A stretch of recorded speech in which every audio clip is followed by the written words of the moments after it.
Hai semua dan Assalamualaikum. Video ni agak berbeza sedikit dari video sebelum ni. Sebabnya saya akan kongsikan video tutorial Microsoft Word khas untuk pemula sampailah pro. Jadi kepada anda yang nak belajar detail mengenai Microsoft Word, anda boleh tonton video ni sampai habis. Okay?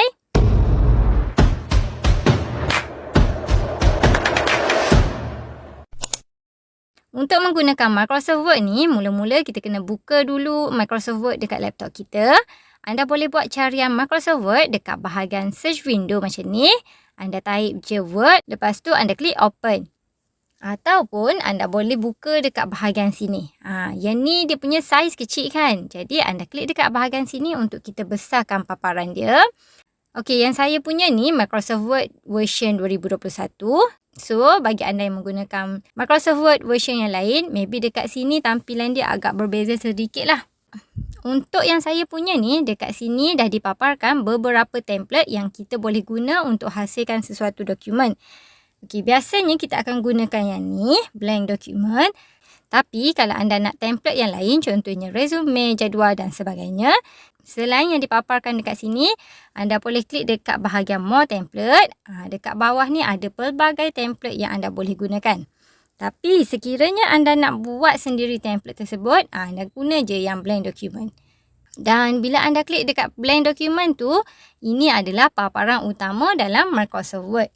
Okey, dekat Microsoft Word ni kita kena tahu beberapa komponen. Okey, antaranya adalah ribbon tab. Okey, untuk ribbon tab, kita ada file, home, insert, draw, design dan yang ni semua adalah ribbon tab. Kita biasanya akan selalu guna yang ni. Okey, ribbon tab untuk home. Dan untuk setiap ribbon tab ni, dia ada kategori masing-masing. Contoh, macam untuk ribbon file, kita ada new. Okey, dekat new ni dia ada template yang boleh kita gunakan. Macam yang mula-mula kita buka tadi. Lepas tu, untuk open ni dia ada bahagian file Microsoft Word yang kita dah buat sebelum ni. Contoh kan, bila kita buat sesuatu dokumen tu, lepas tu kita tak ingat kat mana kita simpan file tersebut.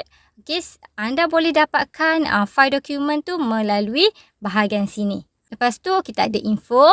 Dan untuk bahagian save ataupun save as ni, kita akan guna bila kita dah selesai buat sesuatu dokumen dan kita nak simpanlah dokumen tu. Untuk save as ni kita akan guna kalau kita nak simpan dia dalam format lain. Contoh macam kita nak simpan dalam format PDF dan sebagainya. Untuk bahagian print ni pula kita akan guna bila kita nak cetak dokumen tersebut. Okey, untuk share dengan export ni kita jarang guna. So untuk bahagian ni saya akan abaikan. Jadi kita back semula ke bahagian ribbon home. Macam yang saya bagi tahu tadi, di setiap ribbon dia ada kategori masing-masing. Di ribbon home kita ada kategori untuk tulisan, perenggan dan juga kategori untuk style. Okey, di bawah ribbon insert pula kita ada kategori untuk jadual, illustration, add-in, media dan sebagainya. So setiap ribbon ni dia ada kategori dan fungsi yang berbeza. Okey, kita back semula kepada ribbon home. Okey, dekat sini juga kita ada pembaris ataupun dipanggil juga sebagai ruler. Okey, dekat sebelah sini pun ada satu ruler. Manakala dekat sebelah sini kita ada scroll bar. Yang ni kita boleh gunakan untuk kita scroll ke bawah ataupun ke bahagian atas. Dekat bahagian hujung ni kita ada fungsi untuk kita zoom. Okey, zoom untuk besar ataupun kecilkan tampilan dokumen kita. Biasanya kita guna 100%. Ni adalah tampilan yang biasalah. Okey. Untuk part yang seterusnya, saya akan terangkan fungsi dalam setiap kategori di ribbon home. Okey, mula-mula untuk kategori tulisan, dekat sini kita ada jenis tulisan. Kalau nak ubah jenis tulisan, kita boleh pilih dekat bahagian sini. Contoh, macam yang ni, tulisan dia adalah calligraphy. So, kita nak ubahlah kepada Times New Roman. Jadi, kita select dulu perkataan dia. Lepas tu, kita pilihlah dekat bahagian sini. Okey, kita klik dekat bahagian Times New Roman. Ataupun kalau kita nak tukar kepada jenis tulisan yang lain, contoh macam Arial, kita klik je dekat bahagian Arial. Okey, seterusnya dekat sebelah sini pula kita ada bahagian untuk kita ubah saiz tulisan.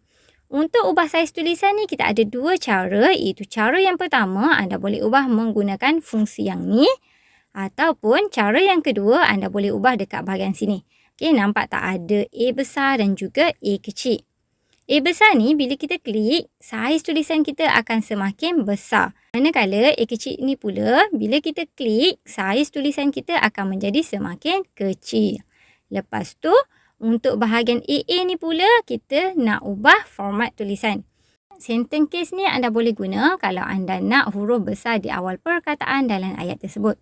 Contohnya macam ni, okey, hanya huruf P sahaja yang besar. Lepas tu, lower case ni pula, semua huruf akan menjadi huruf kecil. Manakala untuk upper case pula, semua huruf tersebut akan menjadi huruf besar. Dan untuk yang ni, capitalize each word ni, untuk yang ni, huruf besar di depan untuk setiap perkataan. Contoh macam ni lah. Okey. Lepas tu, kita ke bahagian bawah ni pula. Okey, B ni bermaksud bold. Okey, bold ni kita akan guna bila kita nak tebalkan tulisan kita. Contohnya, tajuk ni kita nak dia tebal. So, lepas kita select, kita klik je dekat yang ni. So, automatik lah dia jadi tebal. Membezakan dia dengan ayat yang lain. Untuk I ni pula, dia adalah singkatan untuk italic. Fungsi ni kita guna bila kita nak condongkan perkataan tersebut. Kita akan gunakan italic ni untuk tunjukkan kelainan sesuatu ataupun sesebuah perkataan dalam satu ayat. Contoh, macam karangan saya ni dia dalam bahasa Melayu. Tapi, bila ada perkataan bahasa Inggeris, bahasa Arab dan sebagainya, perkataan tersebut kita perlu condongkan. Jadi, macam saya punya ni, perkataan office suite ni, dia adalah bahasa Inggeris. Jadi, kita kena condongkan perkataan tersebut untuk tunjukkan kelainan bahawasanya dia bukan bahasa Melayu tapi bahasa Inggeris. Okey, seterusnya untuk bahagian underline, yang ni kita guna bila kita nak letak garisan di bawah perkataan. Contoh macam perkataan yang ni, saya nak letak garisan di bawah dia. So, kita select dulu, lepas tu kita klik dekat bahagian underline. So, nampaklah dekat sini ada garisan. Dan dekat sini juga kita nampak dia ada dua format iaitu bold dan juga underline. Untuk yang ni pula kita guna bila kita nak letak ataupun kita nak buat garisan lurus di tengah-tengah perkataan.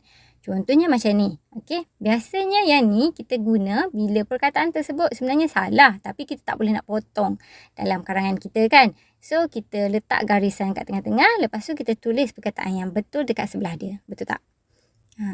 Seterusnya untuk yang ni kita panggil subscript, manakala yang ni pula superscript.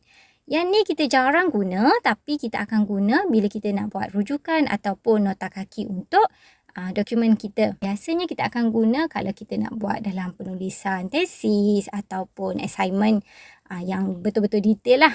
Okay? Seterusnya kita ke bahagian yang ni pula. Okey, yang ni kita akan guna bila kita nak ubah style tulisan kita. Contohnya macam ni, kita nak ubah style dia kepada macam ni ataupun kita boleh je lah nak letak outline ataupun nak letak shadow dekat tulisan kita dan sebagainya.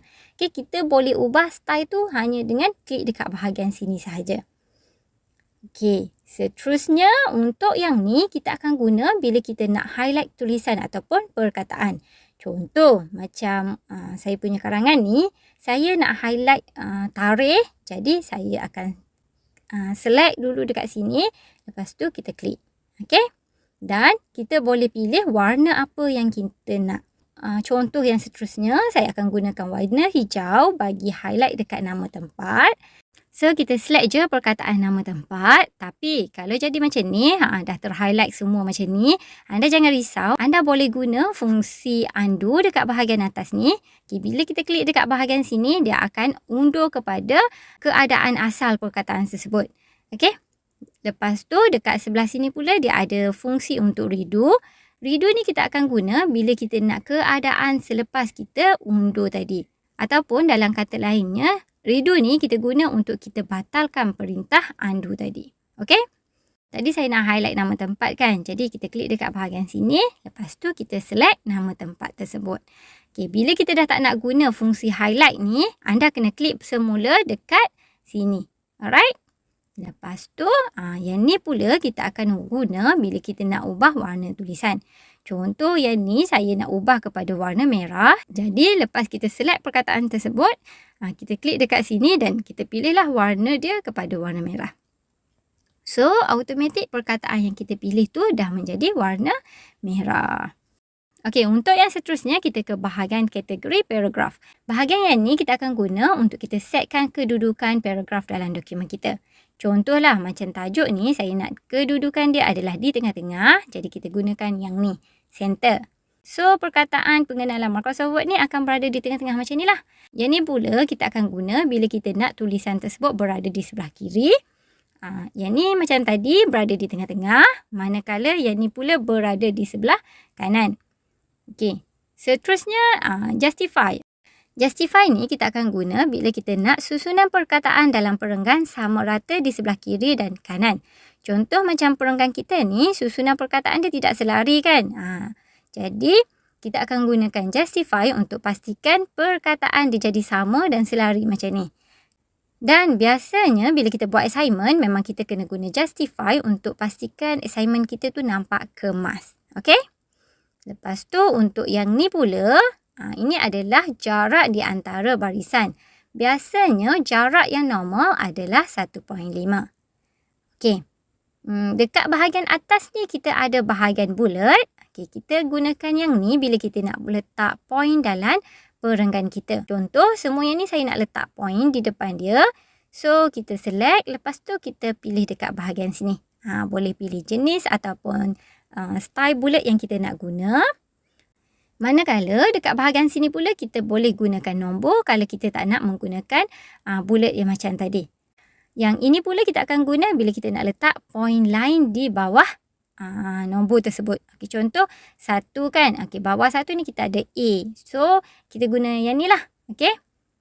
Fungsi yang seterusnya adalah indent. Kalau increase indent ni, dia akan tolak tulisan kita ke sebelah kanan ataupun ke tengah. Macam ni. Manakala decrease indent ni pula, dia akan tolak perkataan kita ke sebelah kiri. Macam ni. Okay.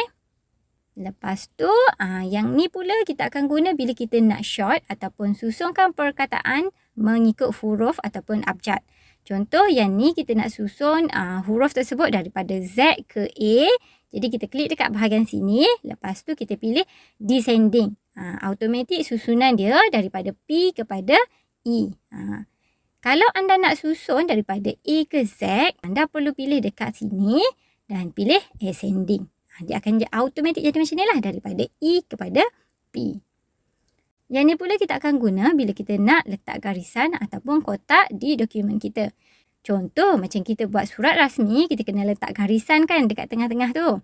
So, anda klik je dekat sini, automatik akan terhasil satu garisan lurus macam ni. Okey?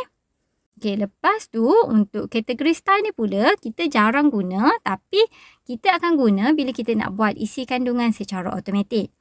Untuk penerangan dengan lebih detail mengenai style dan juga cara nak buat isi kandungan secara automatik, anda boleh rujuk video saya yang ni. Link video saya akan letak di bahagian description video ni. Okay? Alright, seterusnya dekat bahagian hujung ni kita ada fungsi untuk find, replace dan juga select.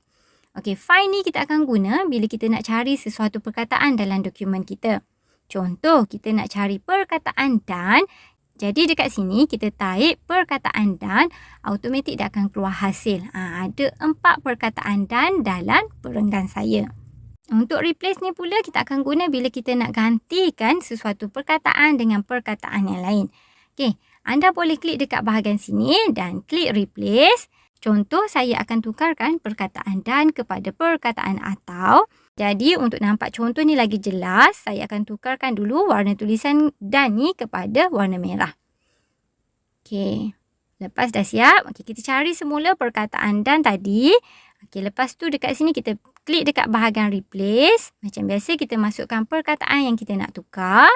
Okey, bila kita klik replace, automatik perkataan dan yang ni akan digantikan dengan perkataan atau. Kalau kita klik replace all, semua perkataan dan 1, 2, 3 ni dia akan digantikan dengan perkataan atau. Lepas tu sistem dia akan keluarkan paparan macam ni. Dekat sini dah nyatakan bahawasanya dah ada 3 pertukaran. Seterusnya kita ke bahagian ribbon insert. Okey, dekat sini kita ada kategori page. Yang ni kita jarang guna. Jadi saya akan abaikan yang ni. Untuk table ni kita akan guna bila kita nak buat jadual. Okey, dekat sini kita boleh pilih berapa lajur dan juga baris yang kita nak guna. Kalau anda nak guna yang auto, anda klik je dekat sini. Lepas tu anda masukkanlah berapa jumlah kolom dan juga baris yang anda nak. Lepas tu anda klik OK. Nanti automatik akan keluar jadual seperti yang kita nak tadi. Macam tadi saya masukkan 10 lajur dan 2 baris. So automatiklah akan keluar 10 lajur dan 2 baris. Okey, bila kita klik dekat bahagian table, sistem automatik dia akan munculkan ribbon table design. Okey, dekat sini kita boleh ubah design table kita lah. Kedudukan huruf dalam table dan sebagainya. Okey, bila kita letak cursor dekat bahagian luar ataupun bukan di table tersebut, automatik ribbon table design tadi akan hilang. Okey, kalau anda nak balik bahagian ribbon table tadi, anda double klik semula dekat jadual anda. Okey, seterusnya dekat sini kita ada bahagian untuk picture. Fungsi ni kita akan guna untuk kita masukkan gambar. Okey, yang ni, this device ni kita guna bila gambar tersebut dah pun ada dalam laptop kita. Tapi kalau tak ada, kita baru nak cari, anda boleh guna yang ni, stock image ataupun online image. Tapi nak menggunakan yang ni, anda kena pastikanlah laptop anda mempunyai connect dengan internet. Sebagai contoh, saya akan masukkan gambar bunga. So, kita klik je tarik dekat bahagian sini, bunga. Klik pada gambar yang kita nak. Klik insert. Lepas tu kita tunggu sehinggalah proses download tersebut selesai. Dan dia dah keluar dah gambar yang saya nak tadi. Okey, bila kita klik dekat gambar ni, ribbon picture format akan keluar macam ni.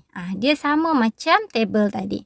Okey, so sama juga bila kita klik dekat bahagian luar, automatik lah ribbon picture format akan hilang. Okey, lepas tu dekat sini kita ada bahagian untuk kita masukkan bentuk, icon, smart art, chart ataupun graf. Okey, kalau anda nak masukkan bentuk ataupun nak buat graf ke, anda boleh pilih dekat bahagian sini. Okay. Seterusnya untuk fungsi add in, media, link, komen ni kita jarang guna. Jadi kita abaikan. Okay, untuk bahagian yang ni kita selalu juga guna. Header, footer and number page ni. Yang ni kita selalu guna. Tapi untuk header dengan footer ni jarang.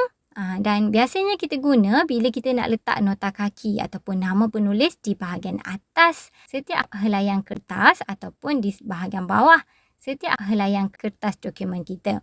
Contoh, anda kena tulis nama pada bahagian atas di setiap helaian dokumen anda. So, anda perlu menggunakan fungsi header lah sebab atas kan. Okay. Dan kalau kita nak letak di bahagian bawah, kita kena guna footer. Bila kita tulis nama ataupun apa-apa perkataan dekat sini, automatik nama ataupun perkataan tersebut akan dipaparkan dekat page yang kedua, ketiga sampailah habis. Okey. Untuk edit header ataupun footer ni, anda kena klik beberapa kali dekat bahagian tulisan tersebut macam ni. Okey, lepas tu barulah anda boleh ubah perkataan tersebut. Kalau anda ubah dekat sini, contoh macam ni 7 kan. Saya ubah dia kepada 8. Dekat page yang lain dia akan jadi 8 juga. Okey, sebarang perubahan yang anda buat dekat satu-satu page, dia akan merubah semua perkataan dekat page-page yang lain. Okey, untuk yang seterusnya adalah bahagian number page. Yang ni kita guna kalau kita nak letak nombor muka surat. Dekat sini kita bolehlah pilih format yang kita nak guna. Okey, sama ada kita nak letak nombor muka surat kita dekat bahagian bawah, tengah ataupun di sebelah tepi. Untuk penerangan secara jelas dan detail mengenai cara nak letak nombor muka surat ni, anda boleh rujuk video saya yang ni ataupun yang ini. Okey, dalam tu memang detail lah saya cerita cara nak masukkan nombor muka surat. Seterusnya untuk ribbon draw dan juga design ni kita jarang guna. Jadi kita akan abaikan sebab fungsi ni ada sesetengah version Microsoft Word memang tak ada. So kita abaikan lah. Dan dekat bahagian layout ni kita guna untuk bahagian page setup. Contoh kan, anda kena buat assignment. Dan untuk layout yang pertama, anda kena guna portrait. Manakala layout yang kedua, anda kena guna landscape. Okay, yang tu anda kena ubah dekat bahagian sini. Okay, tapi anda kena guna fungsi page break. Fungsi yang ni. Okay, cara nak setkan tu, anda boleh rujuk video saya ni. Sorry, saya memang tak boleh nak cerita detail sebab video ni pun dah panjang dah saya rasa. Anda boleh rujuklah video dekat description. Okay, nanti saya letak dekat situ. Okay, seterusnya kita ke bahagian reference pula. Okay, kategori yang selalu kita guna dekat bahagian sini adalah table of content. Yang ni kita akan guna untuk kita buat isi kandungan secara automatik. Untuk isi kandungan secara automatik, anda boleh rujuk video yang tadi. Okay? Seterusnya, kita ke bahagian citation and bibliography. Fungsi yang ni kita akan guna untuk kita buat senarai rujukan secara automatik. Untuk tutorial cara nak gunakan fungsi yang ni, anda boleh rujuk video saya yang ni. Alright? Lepas tu, ribbon yang seterusnya saya akan tunjukkan yang ni. Okay, ribbon review. Dekat sini kita akan selalu gunakan fungsi spelling and grammar checker. Yang ni memang sangat membantu anda kalau anda nak cek ejaan ataupun penggunaan grammar yang betul. Contoh macam anda buat assignment dalam bahasa Inggeris kan. Anda nak cek ejaan perkataan ataupun anda nak cek penggunaan grammar bahasa Inggeris anda boleh guna yang ni lah. Tapi untuk guna yang ni, kena menggunakan internet. So, laptop anda kena pastikan ada talian internet lah. Okay? Seterusnya, dekat sini kita ada bahagian translate. Okay, translate ni dia memang akan automatic translate dokumen kita. Dia ada dua function yang mana kita boleh gunakan translate selection ataupun translate document. Translate selection ni kita akan translate perkataan yang kita select. Manakala translate dokumen ni pula, sistem akan translate the whole dokumen tersebut. Contoh saya nak translate perkataan yang ni kepada bahasa Inggeris. Jadi kita pilih translate selection. From ni kita pilih bahasa Melayu ataupun Malay. To ni automatic lah dia akan jadi English. Okay, kalau anda nak ubah bahasa kepada bahasa lain, anda boleh ubah. Okay, boleh klik dekat sini. Lepas tu, kita select lah perkataan yang kita nak terjemahkan. Automatic. Dekat sini akan keluarlah perkataan ataupun ayat dalam bahasa Inggeris. Okey, contoh seterusnya. Kita select dulu yang ni. Lepas tu dekat sini nampak tak? Automatic dia akan keluar perkataan bahasa Inggeris. Kalau kita nak gantikan terjemahan tersebut ataupun ayat yang bahasa Melayu tu kepada bahasa Inggeris, anda klik je dekat bahagian bawah ni. Okey, klik yang ni. Okey, bila kita dah selesai tarik dokumen kita, untuk kita save ataupun print dokumen tersebut, kita perlu ke ribbon file. Untuk simpan, macam yang saya beritahu tadi, kita perlu menggunakan fungsi save ataupun save as. Okey. Lepas tu, kita klik dekat bahagian browser dan kita pilihlah folder mana tempat kita nak simpan dokumen tersebut. Lepas tu, kalaulah contoh anda nak simpan dokumen tersebut dalam format PDF, anda kena ubah format dokumen dekat bahagian sini. Anda klik dekat bahagian PDF dan anda klik save. Alright, untuk cetak dokumen pula, anda boleh klik dekat bahagian sini. Lepas tu, anda pilih printer. Okay, anda boleh ubah setting printer, nak jadi warna ataupun sebagainya. Lepas dah siap setting printer, anda klik dekat bahagian print. Alright. So, saya rasa setakat itu sahaja untuk video kali ini. Semoga video ni dapat membantu anda untuk mengenali dengan lebih detail fungsi-fungsi yang ada dalam Microsoft Word. Okay. Apa-apa pun, jom kita buat dulu. Assalamualaikum. Jumpa lagi dalam next video. Bye-bye.